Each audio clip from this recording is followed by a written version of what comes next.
여러분 만나서 반갑습니다. 미스터 발리라고 합니다. 저는 2010년부터 2014년까지 약 5년간 발리에서 실제로 거주했었고요.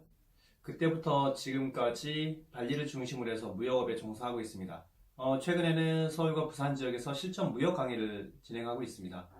1대1 비즈니스 컨설팅이랑 또 발리 현장을 저와 함께 직접 다니면서 수입을 배워보는 답사 프로그램도 운영하고 있고요. 저는 2010년도에 처음 발리 여행을 갔는데 워낙 발리는 세계적으로 유명한 휴양지잖아요. 그래서 물론 저도 그 아름다운 발리의 자연 풍경을 상상하면서 기대하면서 갔었어요. 막상 갔는데 저를 더 놀라게 했던 것은 그 아름다운 발리의 자연 풍경보다는 오히려 여기저기 널려있는 보물 같은 소품이었습니다. 발리를 가보셨다면 대부분 다 느끼셨을 거예요. 정말 싸고 예쁜 분들이 아주 많았죠. 마음에 드는 물건 몇 개 골라서 핸드캐리해서 가져오신 분도 계시고요. 최대 40kg까지 박스 포장해서 가져오신 분도 계실 거예요. 블로그에서 판매도 해보셨고 아마 매장에서 테스트 삼아 진열해서 판매도 해보셨을 건데요. 반응이 꽤 괜찮아서 두 번, 세 번 가십니다. 두 번, 세 번 발리에 물건하러 가시죠. 일명 우리가 말하는 이제 보따리 장수인데요. 발리가 그리 가깝지 않잖아요. 두 번, 세 번 왕복을 하다 보면 경비도 경비지만 시간도 많이 걸리고 굉장히 피곤합니다. 가까운 일본이나 중국은 하루에도 몇 번 왕래할 수 있고 또 경비도 많이 안 들잖아요. 근데 발리는 왕복하는 시간만 10-30시간 걸리고 그만큼 경비도 많이 들겠죠. 그러다 보니까 보따리 장수는 오래 버틸 수가 없어요. 게다가 대량으로 수입하신 분들하고 가격적으로 경쟁력이 없습니다. 그러다 보니까 수입 대행 업체를 찾거나 혹은 직접 수입을 한번 시도해보는 분도 계세요. 사실 저도 처음 무역을 시작했을 때를 돌이켜보면 좀 많이 막막하고 망설여졌어요. 일단 해보자 마음 먹고 일단 서점으로 가서 무역학개론 한 권을 샀고요. 그리고 온라인 카페에 회원 가입해서 거기서 여러 가지 다양한 정보 그리고 지식을 조금씩 쌓게 됐어요. 그런데 공부를 하면 할수록 이게 지식은 좀 쌓이는 것 같은데 거꾸로 자신감은 좀 더 떨어지는 것 같더라고요. 그래서 이러면 안 되겠다 해서 부딪혀보자 마음 먹고 시도를 해봤습니다. 그래서 발리 현지에서 직접 물건을 사가지고 운송회사로 가지고 갔습니다. 한국에서 받을 주소 알려주고 보내달라고 부탁을 하고 왔고요. 수입할 때는 사업자 등록증이 필요하다고 해서 사업자 하나 냈고요. 그리고 한국에 도착해서 막바로 통관 끝나고 바로 물건을 받았어요. 생각보다 수입이 별거 아니네? 무역회사나 에이전트의 도움 없이도 나 혼자 직접 수입을 했다니. 와, 정말 대단하다. 근데 사실 대단한 거 아니에요. 누구나 다 할 수 있습니다. 여러분, 택배 보내고 받잖아요? 똑같습니다.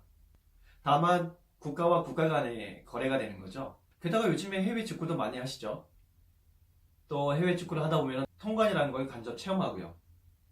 자, 우리가 보내고 받는 택배와 통관에 대해서만 알면 누구나 수입할 수 있어요. 그럼에도 불구하고 무역하면 왜 그렇게 어렵게 생각할까요?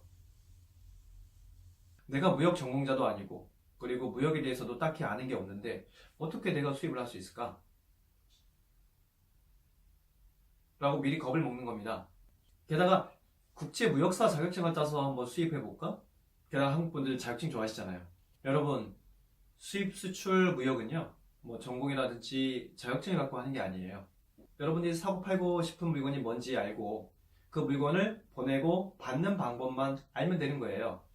여러분, 그렇게 복잡하게만 생각하는 수출입 과정, 무역 프로세스는요 저와 함께 본 채널 미스터 발리 채널에서 쉬엄쉬엄 하루 이틀이면 끝낼 수 있습니다. 그것보다 더 어렵고 훨씬 중요한 거는요 언제 어떤 물건을 누구랑 사고 팔 것인지에 대한 사업적인 판단과 안목이에요. 그러니까 앞으로 수입, 수출, 무역에 대한 스트레스를 버리시고 사업에 집중하세요. 다음 편부터는 지루한 무역 이론 얘기가 아니라 여러분들이 직접 실전에 써먹을 수 있는 그런 재밌는 무역 이야기를 해드릴게요. 자, 여러분, 오늘 준비한 이야기는 여기까지입니다. 유익하셨다면 좋아요, 구독 꾹 눌러주시고요. 궁금하신 사항 있으면 언제든지 아래 댓글에 남겨주세요. 감사합니다. 미스터 발리였습니다. 설령 무역업에 종사하지 않으시더라도 무역은 결국에는 사고 파는 하나의 과정이기 때문에 여러분 실생활에도 여러모로 도움이 될 겁니다. 그리고 갈수록 상품 거래 방식이 직거래로 가는 추세예요. 예전에는 전부 중간 유통업자 혹은 중간 상인을 거쳐서 최종 소비자한테 물건이 전달이 됐지만 이제는 가면 갈수록 그 중간 과정이 사라지고 있어요. 부동산 거래도 그렇고 농산물 직거래도 마찬가지죠.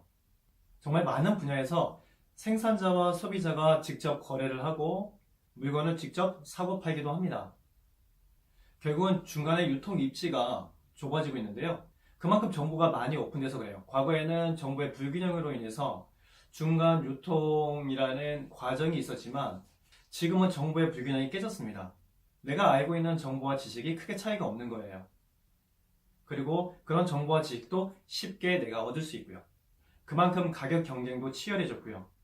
하루가 다르게 가격이 내려갑니다. 일부 특수 품목이나 독점 판매를 제외하고는요. 앉아서 물건 받아 팔기만 하면 돈 버는 세상은 이제 끝났어요.